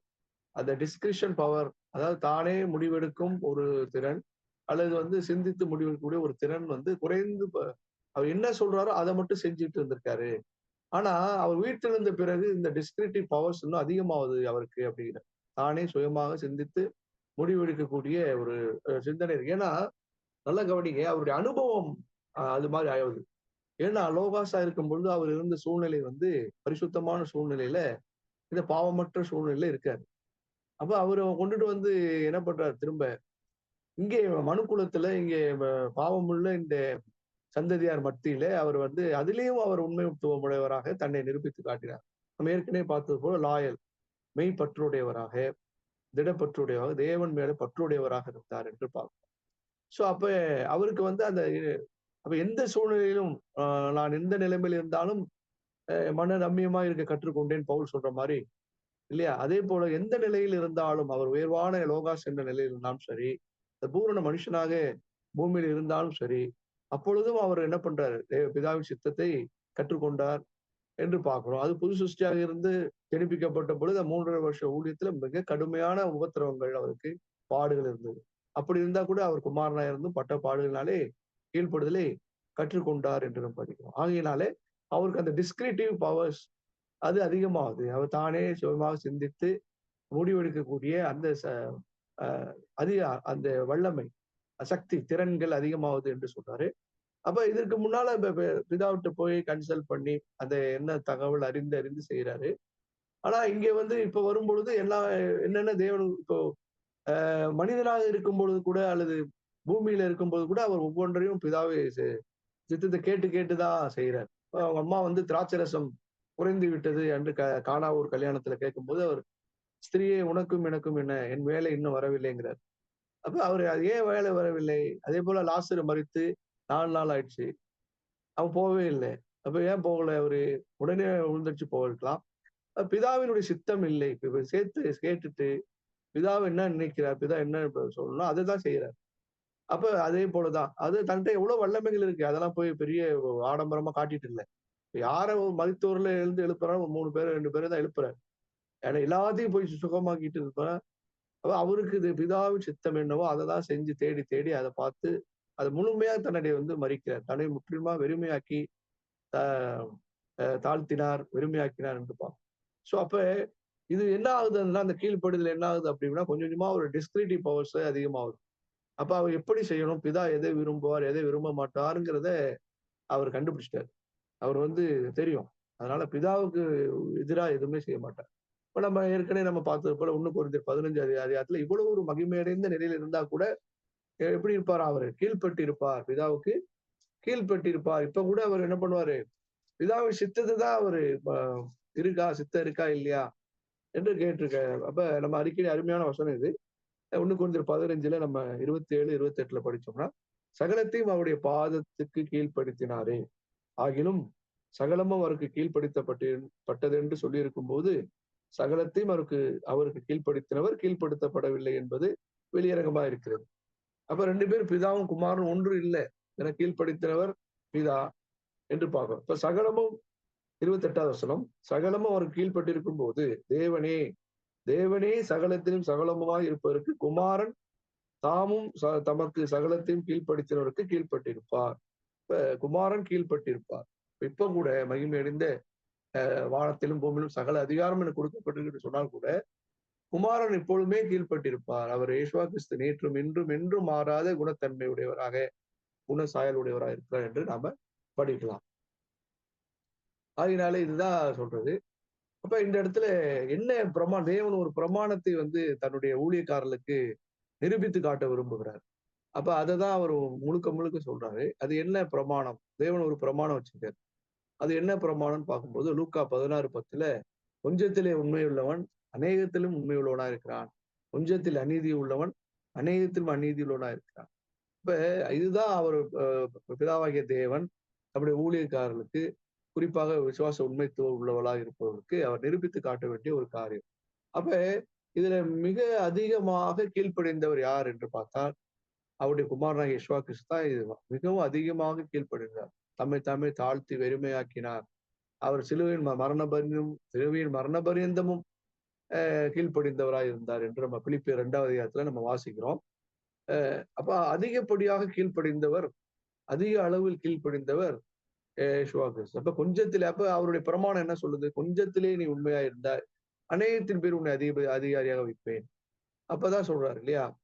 அப்ப கொஞ்சத்துல உண்மையா இருந்தனாலதான் இயேசுவா கிறிஸ்து இன்னைக்கு வந்து மிக மிக அதிக அளவுல தேவன் அவரை உயர்த்தி அவரை முன்னேற்றி கொண்டு போய் எல்லா ஊழியக்காரர்கள் 1,44,000 பரிசுத்தவான்களை விட உன்னை அவர்களுக்கு தலையாக கொடுத்து இன்னும் வந்து வானத்தில் பூமியில் சகல அதிகாரமே கொடுத்து எல்லா நாமத்திற்கு மேலான நாமத்தை அவர்களுக்கு தந்தது இவ்வளவாய் அவரை உயர்த்தி இருக்கிறார் என்று நம்ம படிக்கிறோம். அதனால அவருடைய விசுவாச உண்மைத்துவம் நமக்கு முக்கியம் என்று பார்க்கிறோம். இப்ப இதுதான் சரியான இருக்கு நம்ம அங்கீகரிக்கிறோம். அப்ப நம்மள்ட்டே ஒருத்தர் வந்து உண்மையா இருக்கிறாங்க அப்படின்னு சொல்லும் பொழுது நம்ம அவங்க மேல பிரியமா இருந்து அவங்கள்ட்ட நம்ம உலகத்தனமா இருக்கிறவங்களே நம்ம பொல்லாதவை நீங்கள் உங்கள் பிள்ளைகளுக்கு நல்ல ஈவுகளை கொடுக்க அறிந்திருக்கும் போது பரமபிதானவர் அதிக நன்மையானது கொடுப்பது நிச்சயம் அல்லவா. இப்ப நம்மளே நம்மளுடைய விழுந்து போன சுபாவத்துல நமக்கு ஊழியம் செய்யறவங்க அல்லது நமக்கு உண்மையா இருக்கவங்க நம்ம ஏதாவது செய்ய விரும்பும். ஆனா பிதாவாகிய தேவன் அதே போல எல்லா சகலவற்றிலும் அவர் கீழ்ப்படிந்திருக்கிறதுனால மிகவும் அதிக அளவுல ஹை டிகிரியில அவர் கீழ்ப்படிஞ்சிருக்காரு. அப்ப அவருக்கு அது நிச்சயமா அவர் உன்னதமான உயர்த்திருக்கிறார் என்று படிக்கிறோம். இது வந்து நிச்சயமா சரி மற்றும் நல்லது என்று நம்ம படிக்கிறோம். அதனால இப்ப நம்ம என்ன படிச்சிருக்கோம்னா, அவருடைய பர்சனல் ரிலேஷன்ஷிப், பிதாவோடு அவருக்கு இருந்த பர்சனல் ரிலேஷன்ஷிப் என்ன? அவருக்கு அடுத்ததாக அவருடைய அபிஷியல் ரிலேஷன்ஷிப், அவர ஒர்க் பண்ணி என்ன பண்ணாரு என்பதை குறித்து நம்ம படிச்சுட்டு இருக்கிறோம். அடுத்ததாக நாம் பார்க்க இருப்பது என்னன்னா, சரி, இப்ப வந்து அவரு பிதாவை விட தாழ்மையாக இருக்கிறார் என்று சொல்றாங்க. திரும்ப அதே ரிப்பீட் பண்ணிட்டே இருக்காரு. சரி, அது நம்ம ஸ்கிப் பண்ணிடலாம். சரி, he was a agent. அப்ப இந்த எல்லாவற்றிலுமே அவர் வந்து ஏஜென்ட்டாக இருக்கார் சொல்லி அது எல்லாத்துலயுமே பாத்தீங்கன்னு சொன்னா ஏஜென்டா தான் இருக்காரு அப்படிங்கிறாரு. சரி, அப்ப அவர் கிரியேட்டிவ் ஒர்க்ல அவர் எப்படி அவர் பண்ணியிருப்பாரு, கிரியேட்டிவ் ப்ராசஸ்ல கிரியேட்டிவ் ஒர்க்ல அவர் எப்படி பண்ணியிருப்பாரு அப்படின்னா, அவர் வந்து இண்டிபெண்டா எதுவும் தனிப்பட்ட முறையில் எதுவும் செய்திருக்க மாட்டார். தானாவே தான் தோன்றித்தனமாக எதுவும் செய்ய மாட்டார். அப்ப பிதா அவர் என்ன செய்ய சொல்றாரோ அததான் அவர் செய்திருப்பார். ஏன்னா அவர் பிதாவுக்கு சமமானவராக இருந்திருக்க முடியாது, லோகாஸாக இருந்தார். அதனால அவர் வந்து ஏஜென்டாக இருந்து செய்தார் என்று பார்க்கிறோம். இப்ப இதுக்கெல்லாம் ஓனர்ஷிப் யாரோடது அப்படின்னு பார்க்கும்போது, இந்த மெட்டீரியல்ஸ், இந்த திங்ஸ், இந்த எலிமெண்ட்ஸ் எல்லாமே யாரோடதுன்னு பார்த்தா பிதாவுடையதுதான். இப்ப பிதா வந்து அவரு வந்து என்ன பண்றாரு, சில அதாவது டிவைன் பிளான் வச்சிருக்காரு. அந்த பிளானுக்கு சில ஸ்பெசிபிகேஷன்ஸ் எல்லாம் இருக்கு. அதை எப்படி வந்து செயல்படுத்த வேண்டும், அந்த நுணுக்கங்கள்லாம் என்ன, அதை எப்படி செயல்படுத்த வேண்டும் என்ற வரையறை வச்சிருக்காரு. அப்ப அதுக்கு ஒரு உதாரணம் சொல்றாரு. என்ன அப்படின்னு பார்த்தா, ஒரு ஆர்கிடெக்ட், அதாவது கட்டிடக்கலை நிபுணர் வந்து அவர் மெட்டீரியல்ஸ் எல்லாம் கொடுத்துறாரு. ஆனா அவரு உட்கார்ந்து அதை என்ன பண்ண மாட்டாரு, கட்டிட்டு இருக்க மாட்டாரு. இப்ப அவர் ஆர்கிடெக்ட் என்ன பண்றாரு, அவரோட பிளானை டிசைன் பண்றாரு. ஒரு கட்டிடத்தை வந்து வடிவமைக்கணும் அப்படின்னா அதுக்கான வடிவமைப்பு திட்டத்தை சார்ட்டு அது எல்லாம் வரைஞ்சிடறாரு. இவ்வளவு அளவு இருக்கணும், போகணும். அதுக்கான மெட்டீரியல்ஸ் கொடுத்துறாரு. அதுக்கான ஸ்பெசிபிகேஷன், அதுக்கு என்னென்ன செய்யணுங்கிற இன்ஸ்ட்ரக்ஷன்ஸ் அதையும் கொடுத்துறாரு. ஆனா அதை செய்யறது யார் செய்யறாரு அப்படின்னா இந்த கான்ட்ராக்டர் தான் செய்யறாரு. அப்ப அந்த பில்டிங் கான்ட்ராக்டர்கிட்ட ஒப்படைச்சிடறாரு. இப்ப அந்த பில்டிங் கான்ட்ராக்டர் என்ன செய்யக்கூடாது, அவரும் இஷ்டத்துக்கு எதுவும் செய்யக்கூடாது. அங்க என்ன பிளான்ல என்ன இருக்கோ, அந்த ஸ்பெசிபிகேஷன்ஸ் என்ன கொடுத்திருக்கிறாரோ, இந்த மெட்டீரியல்ஸ் என்ன அவர் கொடுத்திருக்கிறாரோ அதை வைத்துதான் அவர் பில்டப் பண்ணணும். சோ அதுதான் வந்து முறை. அதே போலதான் தேவன் இந்த இடத்துல எல்லாத்துக்கும் அவர் ஊற்றுக்காரனாக மெட்டீரியல்ஸ் எல்லாத்துக்கும் அவர் தான் கொடுத்து அதை செய்யறாரு. அப்ப அதுக்கு வேண்டிய பிளான் கொடுக்குறாரு, ஸ்பெசிபிகேஷன் கொடுத்திருப்பாரு. அப்ப அது எல்லாத்தையும் என்ன பண்றாரு, கர்த்தராகிய இயேசு கிறிஸ்துட்ட அதை கொடுத்துறாரு. அப்ப அதை கொடுத்துட்டு அதை அவர் வந்து செய்யும்படியாக அதை சூப்பர்வைஸ் பண்றாரு. அதுதான் அப்ப ஒப்படைச்சிட்டு இவரு என்ன பண்ண முடியாது, ஏதோ ஒரு ஓய்வு எடுக்கிற மாதிரி அல்ல. இவர் எல்லாவற்றையும் மேற்பார்வையிடுகிறவராக யாவே தேவன் இருக்கிறார். இப்போ அதை செய்து முடிப்பவராக இருக்கிறார். லோகாஸ் இருக்கார். லோகாஸ் வந்து மற்ற தூதர்களையும் சேர்ந்து மற்ற எல்லாரோட உதவியோடு தான் செய்யறார். லோகாஸ் தனிப்பட்டவன் இல்ல, அவர் எல்லாரும் சேர்ந்து தான் அதை செய்வதை பார்க்கிறோம். அப்ப கான்ட்ராக்டராக லோகாஸ் இருக்கிறார் என்று படிக்கிறோம். இதுதான் இந்த சித்திர விளக்கம், அதை தான் விளக்குது. இப்படிதான் அவர் செய்திருக்க முடியும். அப்ப ஒரு குமாரனாக, தனக்கு கீழ்ப்பட்ட குமாரனாக எல்லாவற்றிலுமே அவர் இருந்திருக்கிறார். அதுதான் அவருடைய உறவு என்று நம்ம படிக்கிறோம். இந்த வெளிச்சத்துலதான் நம்ம பார்க்க முடியுமே தவிர, இததான் 1 கொரிந்தியர் 8:6 சொல்லப்பட்டிருக்கு. இதுல ஒரு ஒரு வார்த்தை வந்து கொடுக்கப்படல. ஆனா ஜான்சன் வந்து அந்த வார்த்தை எழுதுறாரு. அது தேடி பார்த்தா அதுல இல்ல. 1 கொரிந்தியர் 8:6 3 கிரேக்க வார்த்தைகள் பயன்படுத்தப்பட்டிருக்கு அப்படிங்கிறார். என்னென்ன வார்த்தைகள் சொல்லும் பொழுது அவர் என்ன சொல்றாருன்னா, டயா, ஏக்கு, அப்போ ஹைப்போங்கிற வார்த்தை, அது ஹூப்போன்னு வருது. இந்த 3 கிரேக்க வார்த்தைகளும் இந்த நம்ம பார்த்தோம்ல, இப்ப ஆர்கிடெக்ட், ஒரு கான்ட்ராக்டர், அந்த இதுல இந்த இந்த வசனத்துக்கு கரெக்டா ஃபிட் ஆகுற மாதிரி எழுதியிருக்காரு. அது என்னன்னு படிக்கலாம். 1 கொரிந்தியர் 8:6 நம்ம ஏற்கனவே படிச்சதுதான். 1 கொரிந்தியர் 8:6 பிதாவாகிய ஒரே தேவன் நமக்கு உண்டு. இப்ப இவர் தான் என்னது, பிதாவாகிய ஒரே தேவன், நமக்கு தெரியும் யாவே தேவன். இவர் தான் அந்த ஆர்கிடெக்டா இருக்காரு. அவராலே சகலமும் உண்டாயிருக்கிறது அப்படிங்கிறாரு. இப்ப இந்த இடத்துல பயன்படுத்தக்கூடிய வார்த்தை என்னன்னா, ஒரு ப்ரிப்போசிஷன்ஸ் பயன்படுத்துறாரு. அப்ப இங்க ஜான்சன் என்ன சொல்றாருன்னா, இந்த இடத்துல 3 விதமான ப்ரிப்போசிஷன்ஸ் இருக்குங்கிற. ப்ரிப்போசிஷன்னா முன்னால் வரக்கூடிய உறுப்பு, முன்னிலை சொல் சொல்றாங்க. இலக்கணத்துல கிராமர்ல வருது. இது கிரேக்க வார்த்தை. தமிழ்ல போட்டு பார்த்தா 6ஆம் வேற்றுமை உறுப்பு என்னமோ சொல்றாங்க. அது புரியல. பட் இது வந்து 3 ப்ரிப்போசிஷன்ஸ் இருக்குன்னு சொல்றாரு. ஃபர்ஸ்ட் ப்ரிப்போசிஷன் வந்து என்ன அப்படின்னா, டயா. கிரேக்க ப்ரிப்போசிஷன். அதாவது கிரேக்க முன்னிலை சொல் அல்லது முன்னே வரக்கூடிய உறுப்பு. டயா என்ற வார்த்தைக்கு த்ரூ என்ற அர்த்தம். இந்த த்ரூ என்ற வார்த்தை வந்து அவர் மூலமாய் அவர் மூலமா இயேசுவா கிறிஸ்து எந்த இடத்துல லோகாஸ் எல்லாம் வராரோ அந்த இடத்துலலாம் அந்த டயாங்கிற வார்த்தை தான் இருக்கு. அவர் மூலமாய் சிருஷ்டிக்கப்பட்டது. அவர் மூலமா இதுல வந்து 1:8:6 வருது. கொலோசியர் 1:16 வருது. யோவான் 1:3 வருது. இது 3லயும் டயாங்கிற வார்த்தை பயன்படுது. அவர் மூலமாய். இப்ப லோகாஸ் த்ரூன்னு அவர் மூலமாய் கரெக்டா வருது. அடுத்தது இன்னொரு ப்ரிப்போசிஷன் இருக்கு. ஈகே இதுவும் இருக்கு. இந்த இதுல வந்து இப்ப அவராலே சகலம் உண்டாயிருக்கிறது இருக்கு இல்லையா? பிதாவாகிய ஒரே தேவன் நமக்கு உண்டு. அவராலே சகலமும் உண்டாயிருக்கிறதுன்னு வரும்போது இந்த அவராலேங்கிற இடத்துல ஈகே பயன்படுத்தப்பட்டிருக்கு. ஈகேங்கிற ஒரு ப்ரிப்போசிஷன். அதுக்கு என்ன அர்த்தம்னா ஆஃப்.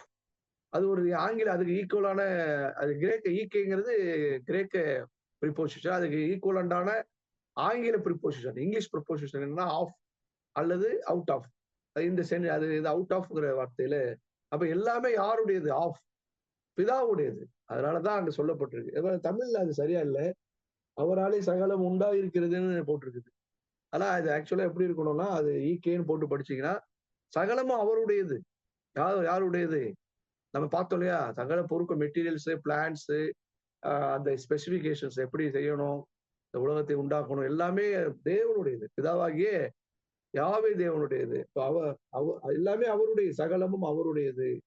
அவருக்கென்று நாமும் உண்டாயிருக்கிறோம் சொல்றாரு. யெகோவா கிறிஸ்து என்னும் ஒரே கர்த்தரும் நமக்கு உண்டு. அவர் மூலமாய் வரும்போது இந்த இடத்துல டயா பயன்படுத்தப்படும். டயா என்ற கிரேக்க ப்ரிப்போசிஷனுக்கு ஆங்கில ப்ரிப்போசிஷன் வந்து த்ரூ. அவர் மூலமாய் இது கரெக்டா இருக்கு. தமிழ்ல இங்க கரெக்டா இருக்கு. அவர் மூலமாய் சகலமும் உண்டாயிருக்கிறது. அவர் மூலமாய் நம்ம சில இடங்கள்ல தமிழ்ல வந்து இந்த த்ரூங்கிற வார்த்தை வந்து பயன்படுத்தப்படவில்லை. இப்ப உதாரணமா நம்ம கொலேசியர் 1:16 படிச்சீங்கன்னா அதுல வந்து த்ரூங்கிற வார்த்தை இதுல சரியா பயன்படுத்தாம அவங்க போட்டிருக்கிறாங்க. 1:16 கொலேசியர் 1:16 ஏனென்றால் அவருக்குள் சகலம் சிருஷ்டிக்கப்பட்டது இருக்கு இல்லையா? இதுல வந்து பாத்தீங்கன்னா இது அவருக்குள்ங்கிறது டயாங்கிற வார்த்தை. அவர் மூலமாய் என்ற வார்த்தை வரணும். இதெல்லாம் அவர் மூலமாய் வரும்பொழுது அங்க லோகாஸ் தான். அவர் மூலமாய் டயா வர த்ரூங்கிற வர இடத்துல எல்லாமே லோகாஸ் தான் செய்திருக்கிறார். செயல் கர்த்தாவாக இருந்து அதை செய்திருக்கிறார். அதோட ஆக்கியோன் அந்த ஆதர்ஷிப் அந்த ஆதர் அல்லது வந்து அது எல்லாமே அந்த பொருட்கள் யாரோடதுன்னா நம்ம ஏற்கனவே ஒரு இதுல பார்த்தோம் ஆர்கிடெக்ட், கான்ட்ராக்டர். அந்த ஆர்கிடெக்ட் கட்டடக்கலை நிபுணர் வந்து யாவே தேவன் தான். எல்லா பொருளும் அவருடையதுதான். இந்த ஆர்கிடெக்டா இருந்து செயல் கர்த்தாவா இருந்து செய்யறதுதான் லோகாஸ். இன்னொரு வார்த்தை பயன்படுத்துற ஹூப்போங்கிற வார்த்தை. இது வந்து ஹைப்போன்னு போட்டிருக்காரு. பட் இந்த வார்த்தை வந்து வேற அர்த்தம் வருது. ஆஃப்ங்கிற வார்த்தை வருது. நான் நெட்ல தேடி பார்த்தேன். ஆஃப்ங்கிற வார்த்தை வருது. ஆனா இவர் எப்படி இதுல ஒரு மீனிங் இருக்கு. பைன்னு ஒரு மீனிங் இருக்கு. அந்த பைங்கிற ஒரு மீனிங் எடுத்துக்கிட்டு இவரு இதுல பயன்படுத்துறாரு. ஆனா இங்க சிஸ்டிப்புல வரக்கூடிய இடத்துல எல்லாம் அந்த பைங்கிற வார்த்தை இல்ல. அது எதுக்குன்னு இவரு ஹூப்போங்கிற கிரேக்க வார்த்தை எடுத்தாருன்னு தெரியல. அதை நான் சர்ச் பண்ணும்போது அந்த வார்த்தை வந்து வேற இடங்கள்ல ஹூப்போங்கிற வார்த்தை பயன்படுத்தப்பட்டிருக்கு. ஆனா சிஸ்டிப்பு சம்பந்தமான காரியங்கள்ல ஹூப்போங்கிற வார்த்தை இல்லை. அவர் எங்க இருந்து எடுத்தாருன்னு தெரியல. இந்த வசனங்கள் எல்லாம் இந்த ஹூப்போங்கிற வார்த்தை எங்க இருந்து எடுத்தாருன்னு தெரியல. சரி பரவாயில்ல. இப்ப நம்ம வந்து 2 வார்த்தையை மட்டும் நம்ம எடுத்துக்கிடலாம். ஈகேங்கிற கிரேக்க வார்த்தை இது வந்து பிதாவாகிய தேவனுடையது. எல்லா பொருட்களும் பிதாவாகிய ஆஃப் என்ற அர்த்தத்தோட வருது. இன்னொன்னு வந்து டயாங்கிறது த்ரூ என்ற வார்த்தைக்கு பயன்படுத்தலாம். சரிங்களா? டயாங்கிறது த்ரூ அல்லது அவர் மூலமாய் லோகாஸ் மூலமாய் சகலமும் சிருஷ்டிக்கப்பட்டது என்ற கருத்துல இதை படிக்கலாம். இப்ப வந்து பாத்தீங்கன்னு சொன்னா இப்ப இந்த வார்த்தை இருந்தது. அதே போல யோவான் 1:3 இதே வார்த்தை யோவான் 1:3 நம்ம அடிக்கடி பார்த்தோம். 1:3 அவருக்குள் சகலமும் அவர் மூலமாய் உண்டாயிற்று. இது கரெக்டா இருக்கு. இது வந்து சகலமும் அவர் மூலமாய் டயா என்ற வார்த்தை பயன்படுத்தப்பட்டிருக்கு. சரிங்களா? அப்ப இந்த எதுக்காக இதை சொல்றோம் அப்படின்னா, பிதாவும் குமாரன் ஒண்ணு. பிதாவுக்கும் குமாரன் ஈக்குவல் கிடையாது. பிதா வந்து ஒரு ஆர்கிடெக்டா இருந்து அவருடைய டிசைன்ஸை வைக்கிறாரு. அதை செயல்படுத்தக்கூடியவராக குமாரன் இருக்கிறாரு. ஆகையால அந்த லோகாஸ் இருக்கிறார் என்று படிக்கிறோம். அதனால இவரை வந்து என்ன பண்ணக்கூடாது, 2 பேரும் ஒண்ணாக்கிடக்கூடாது அப்படிங்கிறதுக்காக இதை படிக்கிறோம். அப்ப இதுக்கு வேண்டிய இதை வந்து பார்க்குமா, இன்னொரு இடத்துல பார்க்கும் பொழுது நமக்கு தெரிந்திருக்கபடி ஜெனிசிஸ் 1 அதாவது ஆதியாகமம் 1:26 நமது சாயலின்படியும் நமது ரூபத்தின்படியும் உண்டாக்குவோமாக என்று புளூரல்ல சொல்லியிருக்காரு. இப்ப இதை வந்து திருத்துவக்காரர்கள் என்ன சொல்றாங்க பாத்தீங்களா, பிதா குமாரன் பரிசுத்த ஆவி 3 பேர் இருக்கிறாங்க. இப்போ 3 நபர்கள் அவங்க எல்லாம் ஒண்ணா இருந்து உண்டாக்குவோமாக, நமது சாயலின்படியும் நமது ரூபத்தின்படியும் உண்டாக்குவோமாக, அதே போல என்ன பண்ணலாம் அவர் ஆளுகை தருவோமாக இப்படி சொல்றாங்க. இப்ப அப்ப இது என்ன எதை குறிக்குது அப்படின்னா, இங்க லோகாஸை பார்த்து சொல்றது போல இருக்கு. நம்ம சத்தியத்தை படிக்கிற சத்திய சகோதரர்கள் இதை நம்ம எப்படி எடுத்துக்கணும் அப்படின்னா, லோகாஸை பார்த்து பிதாவாகிய தேவன் பேசுவது போல எடுத்துக்கொள்ள வேண்டும். லோகாஸை பார்த்து என்ன சொல்றாரு, நம்மை போல உண்டாக்குவோம் என்று சொல்றாரு. இன்னும் சொல்ல போனா இன்னும் ஒரு பரந்த கருத்துல பார்க்கும்போது தேவ அவர் லோகாஸுக்கு உதவியாக இருக்கக்கூடிய தேவ தூதர்களையும் மற்ற பேருபெண்கள் செராபெண்கள் பரம சேனையில் கூட இதை குறிப்பதாக இருக்கிறது தவிர, ஆனால் இது நிச்சயமாக திருத்துவத்துக்கு ஒரு ஏற்புடைய திருத்துவத்தை ஆமோதிக்கிற வசனம் அல்ல. இது வந்து நிச்சயமாக இது வந்து பிதாவாகிய தேவன் சொன்னது என்று படிக்கிறோம். யார்கிட்ட சொன்னதுங்கிறத நம்ம இதுல இருந்து விளங்கி கொள்றோம். சரிங்களா? இப்ப இந்த இடத்துல கூட சரி படிச்சுட்டோம். சரி, அப்ப இதுக்கு வேண்டியான அவர்கிட்ட என்ன கொடுத்திருக்காரு, மெட்டீரியல்ஸ் எல்லாம் கொடுத்திருக்காரு, சப்ஸ்டன்ஸ் எல்லாம் கொடுத்திருக்காரு. அப்ப அது போர்சஸ் எல்லாம் இருக்கு, அதுல சில விசைகள்லாம் இருக்கு. அவர் எப்படி இந்த கிரகங்கள் நம்ம பால்வெளி மண்டலம், நீங்க யூடியூப்ல போய் பாத்தீங்கன்னா இந்த பால்வெளி மண்டலம்னு ஒண்ணு இருக்கு, மில்கி வே அப்படின்னு அடிச்சு பாருங்க.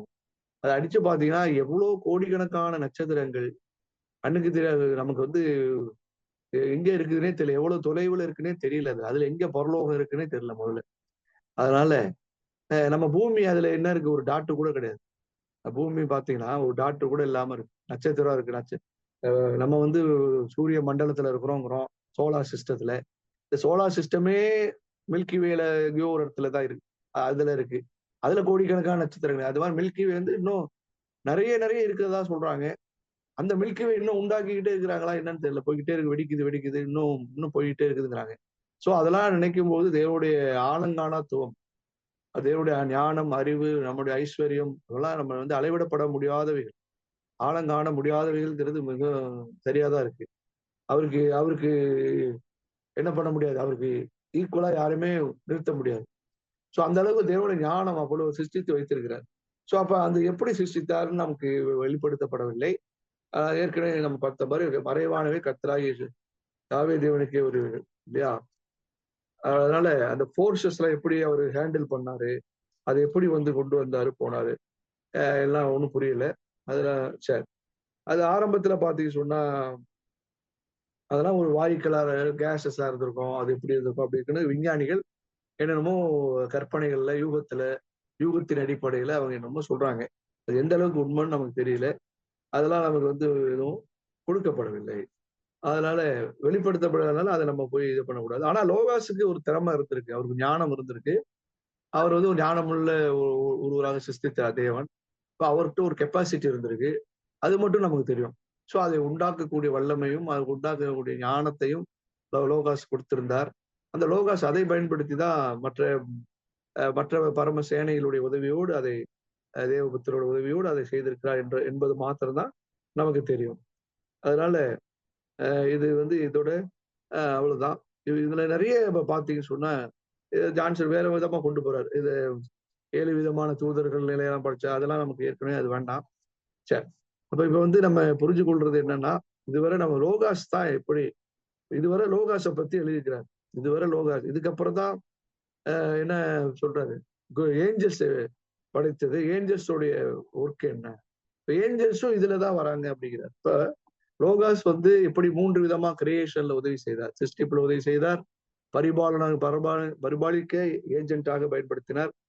மூன்றாவதாக அவரை வந்து வெளிப்பாடுகளை கொடுப்பதற்கு, அதாவது பழைய ஏற்பாடு வெளிப்பாடுகளை கொடுப்பதற்கு தேவன் பயன்படுத்தினார். அதே போல தேவன் வந்து ஏஞ்சல்ஸை பயன்படுத்துறார், தூதர்களையும் பயன்படுத்துறார். தூதர்களை பொறுத்தவரையில அவர்களும் கிரியேஷனுக்கு ஒத்துழைத்து அவர்கள் கோஆபரேட் பண்ணி அது அவங்க அவங்க மூலமாகவும் லோகாஸுக்கு உதவி செய்தார்கள். அதே போல பரிபாலனுக்கு தூதர்களை அனுப்பி அவர்கள் அநேக இடங்கள்ல அவர் இது பண்றதை பார்ப்போம். பழைய ஏற்பாடுல வாசிக்கிறோம். தேவதூதர்கள் வந்தாங்க. அவர்கள் வந்து அது என்ன பண்ணாங்க, பரிபாலித்தார்கள், உதவி செய்தார்கள் என்றெல்லாம் படிக்கிறோம். இப்ப சாத்ராக் மேஷாக் ஆபேத்நேகோ எல்லாம் பார்க்கிறோம். அப்ப அவரை நெருப்புல தூக்கி போடுறாங்க. அங்க வந்து இருக்கிறாங்க. அப்புறம் அக்னிமய எலிசாவுடைய வேலைக்காரன் கண்களை திறந்த பிறகு அக்னிமயான குதிரைகள், ரதங்கள்லாம் இருந்தது. இப்ப நிறைய அற்புதங்கள்லாம் பார்க்கிறோம். சோ அந்த இடத்துல சோதம் குமார அழிப்பதற்கு போகும்போது லோத்து தாமதிக்கிறாப்புல. தாமதிக்கும் போது அவன் கையை பிடித்து அவனுடைய கையையும் அவனுடைய மனைவி கையையும் அவனுடைய 2 குமாரத்தின் கையை பிடித்து தேவதூதர் வெளியே கொண்டுட்டு வந்து விடுறதை பார்க்கணும்.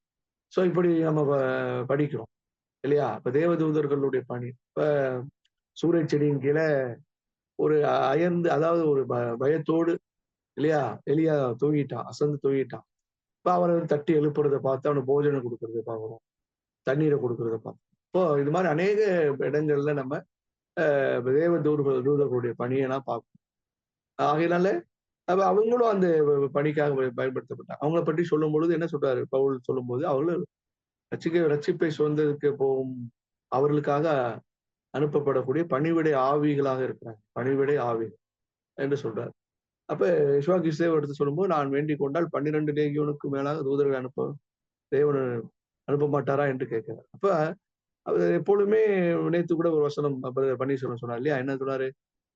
இந்த சிறியரை அற்பமா எண்ணாதிருங்கள், இவருடைய தேவதூதர்கள் பிதாவின் சமூகத்தில் தரிசிக்கிறார்கள்.